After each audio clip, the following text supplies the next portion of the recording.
খোলা বাক্য সমাধানে সাধারণত শিক্ষার্থীরা অনেক সময় গুলিয়ে ফেলে। যেমন পক্ষান্তর করতে সময় তারা কীভাবে পক্ষান্তর করবে তা পারে না। আমি এখানে দেখিয়ে দিচ্ছি। যেমন পক্ষান্তর করতে সময় যদি যোগ থাকে তাহলে অপরপক্ষের নিতে সময় বিয়োগ করে নিতে হবে, আর বিয়োগ থাকলে যোগ করে নিতে হবে। আর যদি দেয়া থাকে গুণ তাহলে পক্ষান্তর করতে সময় অপর পাশে যখন নিবে তখন ভাগ দিতে হবে, আর ভাগ থাকলে গুণ করে নিতে হবে। এখানে যে অঙ্কটি আছে সেটি আমি এখন সমাধান করে দেখিয়ে দিচ্ছি। যেমন এখানে দেওয়া আছে যোগ 5, আর সংখ্যার পাশে আমরা এই সংখ্যাটিকে নিব। যখন নিব তখন এই যোগ চিহ্ন পরিবর্তন করে বিয়োগ করে অপর পাশে পক্ষান্তর করব।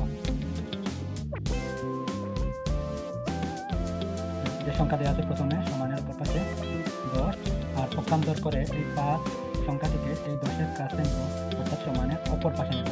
তখন এই যোগ পরিবর্তন হয়ে যাবে বিয়োগ।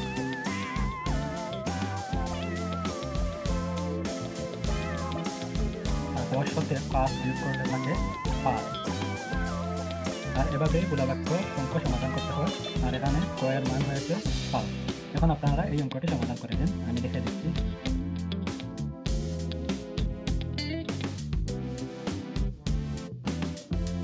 এই যে অঙ্কটি আপনারা সমাধান করে পারলে কমেন্ট বক্সে ছবি দিবেন।